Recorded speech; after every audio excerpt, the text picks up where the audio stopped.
It's time. The world will know you as pop stars. But you will be much more than that. You will be hunters. Hey! This is the men's bathhouse. Get out of here! We interrupt this program to bring you...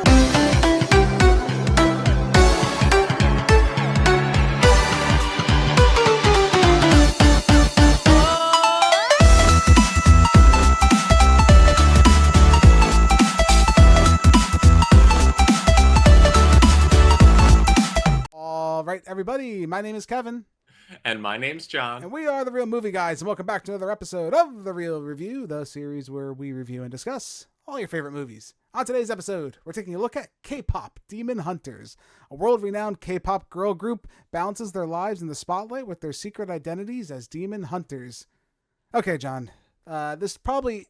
I don't know if we're the right demographic to really be like talking and reviewing this movie, but I said, hey, you know what? YouTube formula. Let's talk about a movie that's really popular right now. But no, jokes aside, K-pop's pretty good. K-pop is good. Kpop Demon Hunters it really kind of came out of the woodwork here, and I thought it looked interesting when I saw like a trailer way back when they first like were talking about this movie. I'm like, all right, Sony Pictures is doing their like Spider-Verse animation with like a K-pop band theme. Yep. Okay, that's interesting. Probably straight to DVD quality or whatever. Not gonna think much about it. I gotta tell you, man, I watched this with my 1 and a couple month-year-old daughter, and yeah, it's really good. You know, this is a really good movie. Besides, you know, the average probably plot, which is pretty all very basic. The music in this movie, as the kids like to say, it slaps. You know, I think the music honestly was like one of the best things. And with that and in hand with the animation, it was a really fun time. I'm not afraid to admit it. I really enjoyed Kpop Demon Hunters, and I would argue it's probably one of the better animated movies I've seen in quite some time from more recent memory.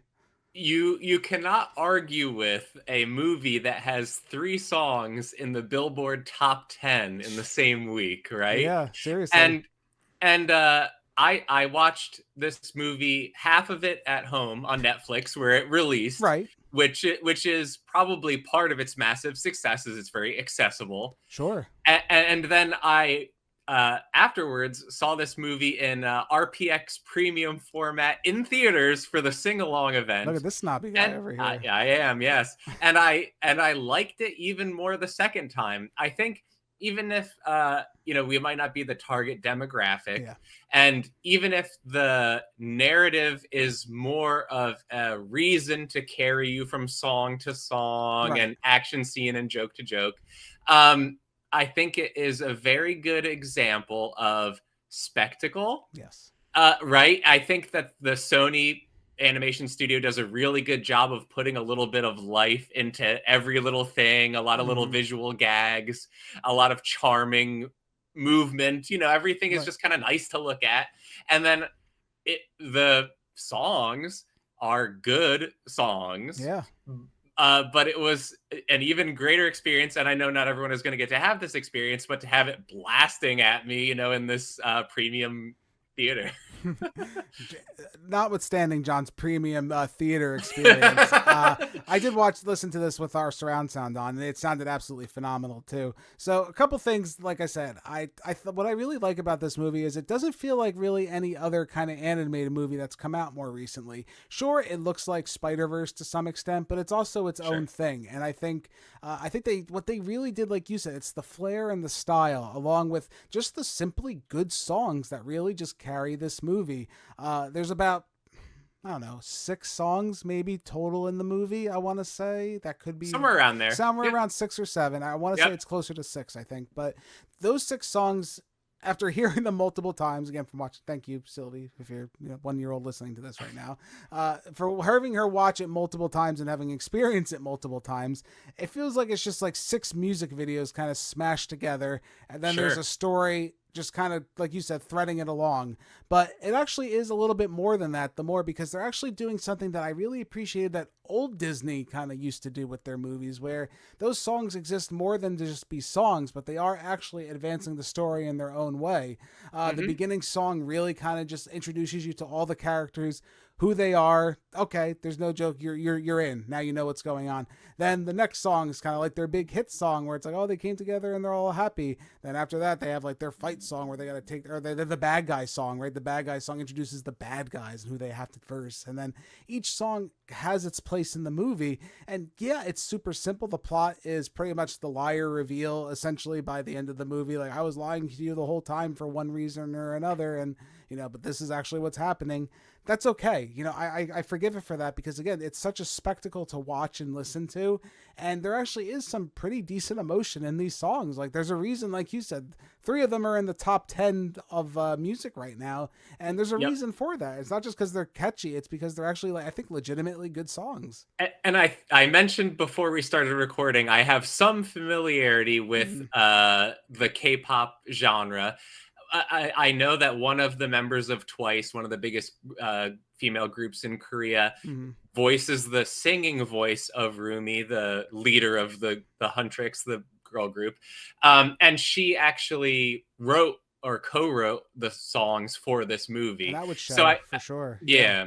And I think they could have very easily made a movie that tried to capitalize on the popularity of K-pop music without taking the effort to make good K-pop music to go with it. Sure. And I think one of their wisest decisions was to not do that, because I know this movie probably would have had some number of views because it debuted on Netflix, but it would not have become the thing that it has become if the music wasn't legitimately good, and those songs wouldn't be as heavily played right now as they are if they weren't real songs. You know? And again, I hate to keep doing this, but I refer back to Disney too. You know, and that's a pretty big compliment when you're able to do that. When you refer back to classic Disney, you can go back and listen to those songs out of context from the movie, and they're enjoyable for the most part. Like they're like a lot of the Lion King songs, for example, or the Little Mermaid. They always had those standout songs where, like, sure, it's better in the movie to some extent because there's context, but there's a reason some of those songs are so iconic and so memorable. And I'm not saying like K-pop is the next like big Disney, you know, renaissance of whatever, but I think it kind of touches on what made that generation of animated film special. And what I would hope with the success of this movie is that we maybe get away a bit from what has been the norm in animated features that were geared towards the younger audience, which is like the jukebox, characters singing older popular songs and basically just doing it worse than the original artist. Right. Young kids like it because it's something they're familiar with and the song is usually catchy, but rarely are they versions of those songs that you would be happy to hear on the radio. And I think back to like kind of Shrek. I feel like started that whole phenomenon where it was just throwing these popular pop songs into movies, and it worked for that movie, but it kind of didn't work up until more recently. It has not been working as well. Most recent one was the Super Mario movie, where I'm like, they're putting in just these random pop songs, and I'm like, why is this in here? Why is that song from Kill Bill randomly in the Super Mario Brothers movie? Like, it's cool, but I don't really think it needs it. You know what I mean? And I'm thinking of even more music focused movies like Sing. You know what I mean? Ostensibly this is about music, but none of it or very little of it is original. You know what I mean? And I gotta appreciate a film that took the time to develop something that really resonated with the fans of that existing genre. You know what I mean? Like, struck out on its own. And I think, man, unironically, I think really what does it for this movie is just like, they have a respect, I think, for the K-pop audience. Like, as someone who doesn't know anything about K-pop, when you're telling me about the K-pop bands that were in this movie, I'm like, I don't know what you're talking about. But I can see the respect there. Like, sure, it's funny, it has its jokes and whatnot, but it never puts down the K-pop audience. Like, it treats it very seriously throughout the movie. And I wonder if that's why it's working so well too, as far as the story, because it again, it treats its source material, this K-pop generation where these people love this music and they have the diehard fans. It treats them seriously. You know what I mean? Sure. And I think that is kind of a unique thing, which we don't get in many fandom kind of movies. They could have super easily just made this movie and thrown some contemporary K-pop songs on there and just said, all right, here we go. But no, they decided to go an extra effort. Even with the animation, I compared it to Spider-Verse, but it's also not Spider-Verse, which I do appreciate as well. It's more influenced on anime for the most part, for obvious reasons. You can tell definitely with some of the jokes and some of the more facial expressions and whatnot. Like they take a second to kind of animate those expressions in there. And I think that's really unique. And even at the end of this movie, I was joking with you off camera about it, but I'm like, there's a moment here. I'm like, that's a straight Dragon Ball Z moment going on at the end of this movie. And you know what? It kind of hit all the right vibes for me. It had the definite kind of like the character fighting for another character. And I don't know, man. I don't know if emotions were welling up a little bit. I got to tell you, I felt a certain special kind of way. It shouldn't be doing that. This movie shouldn't be doing that to me. This movie had all the right notifiers to fail. It's a straight to Netflix movie, but somehow, some way, Netflix has this huge phenomenon of a monster on its hands, man. And you know what? Good for them. And I'm proud for everyone involved with this movie too. I think that's super special. Yep. And yeah. I will say, you know, I think most people would have a hard time not finding something to enjoy in this movie. It's just very nice to look at, very nice to listen to. Yeah. Again, I wouldn't say it's a perfect movie. No. It's a very simple narrative that serves the purpose of getting you from song to song. But I think it excels at doing what it tries to do, which is, you know, entertain. Have some cool visuals and entertain. Yeah, exactly. It entertains. It really entertains from beginning to end. And I think they're actually, you know, against maybe even its own ambition here, there is like a deeper story, especially with like the intro to this movie where they kind of talk about how there's other like K-pop bands that existed before them to carry on the legacy. History. Yeah, and I'm like, dude, that's a cool concept. I love stuff like that. Concept, It makes me think of like Marvel's Eternals, where like they live forever and they were passing down things, and there's like this generation after generation. You got spin-off ideas for days there, Netflix. You go for it. You can do so many different things with this concept. And besides the main characters, all the other characters are pretty light. Like there's really no deep diving into, especially of their manager, mother figure character. I mean, I found me and my wife Julie. We were talking about. I'm like, what did she really do besides like she was just like really angry at them all the time? And she has a scene towards the end of the movie. Like I feel like that wasn't really like well earned or anything. Like was I supposed to really care? But again, that's not the point of this movie. If you're watching this movie for trying to find like deep discussions about the themes and symbolism, it's all surface level, but good surface level too. It's healthy surface level about looking into yourself and believing in yourself and being your true self. Again, gotta compare it one last time before we wrap up. It's like the good Disney classics of old in that way. It has simple concepts that maybe this new generation does need to hear just a little bit, and it's okay that we're putting it in a more contemporary form that they'll enjoy and understand. We do have to update things instead of just rehashing the same old stories. Why not make Kpop Demon Hunters, right? Why not take a chance and make something that's fun, exciting, and also delivering some decent themes along the way? Why the hell not? I would absolutely take, 50 more original ideas like this before another Disney CGI remake. Let's just put it that way. Yeah. And I think with that all being said, man, we talked kind of a lot about K-pop, more than I actually thought we would, but I don't think that's necessarily a bad thing. But with all that being said, my friend, let's go ahead and put a final score on this. I'm going to go ahead and give Kpop Demon Hunters an 8.5 out of 10. I think it's a solid movie, man. I think for the most part, the animation, I do think the action as well, which we didn't talk about. The action's phenomenal in this movie. There's not all the scene, everything works in this movie. Everything, like you said, is a spectacle. It's exciting. It's exhilarating. It's bright. It's flashy. It's got great music. A little bit light on story, but it's got some themes in there that'll keep you going along the way. It's a fun movie. Again, it has no business being as good as it is. For what I expected for it to be like a shadow drop just on Netflix and no one really to talk about it, it's more than outshined a lot of expectations and more than I would say most Disney movies or other animated projects have in more recent years. I've heard everybody kind of talking about this movie, whether it's other adults, kids, even parents, just like, what's that K-pop thing that people are talking about? It's kind of bringing awareness, and it's doing a great job. The songs are charting. Netflix has got a gold mine on their hands. They did something special here.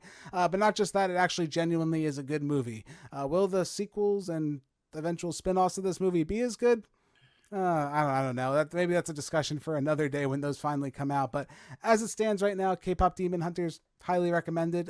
If you got a Netflix subscription, you might as well just watch it. You know, you're paying for it anyway. Definitely check it out. Yeah. Why not? It's good. Even if you just like the music, I won't judge you. I promise. I think you should check it out. John, what do you think, man? I would give this movie an 8.4. So right around where you're at. I enjoyed it quite a bit. I hope that, as you mentioned, I'm sure there will be many spin-offs, sequels, etc., that they handled those with the care that this was handled with.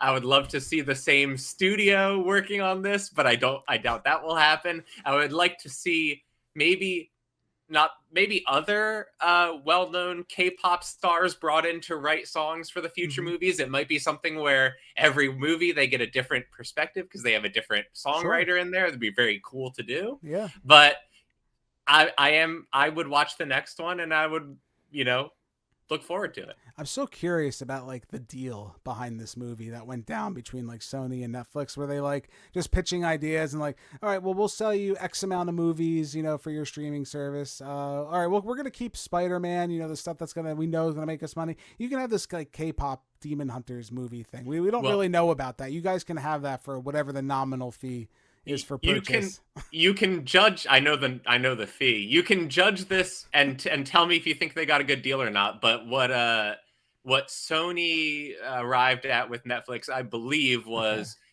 production cost plus $20 million for full ownership. Wow.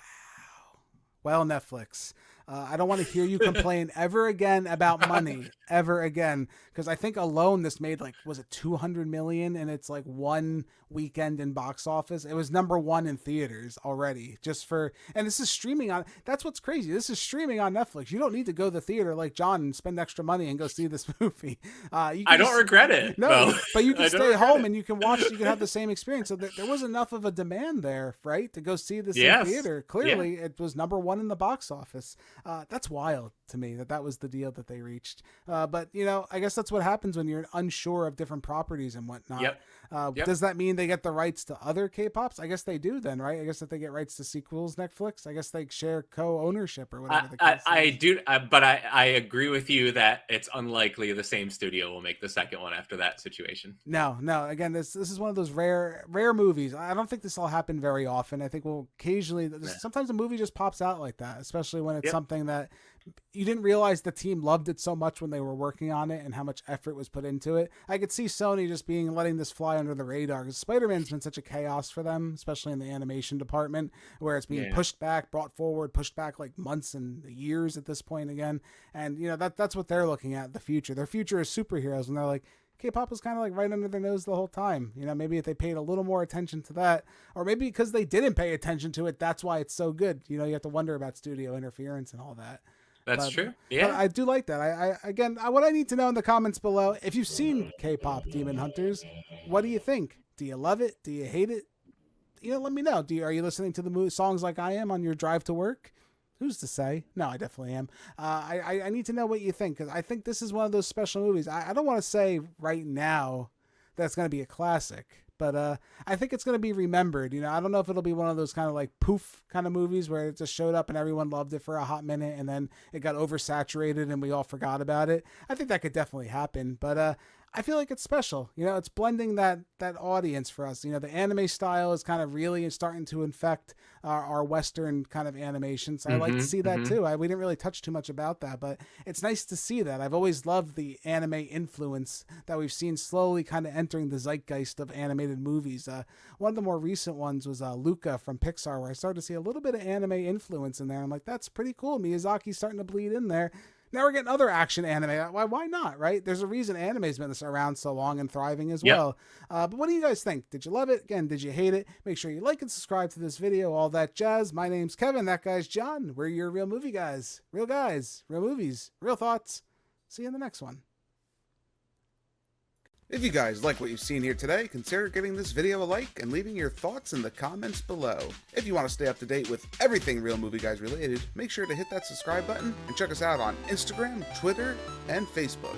And don't forget, all you audio listeners at home, we are available on many podcasting platforms. Just search The Real Movie Guys, you should pop right up. Thank you again all so much for joining us on this episode of The Real Review. We are The Real Movie Guys. Real guys, real movies, real thoughts. Catch you next time.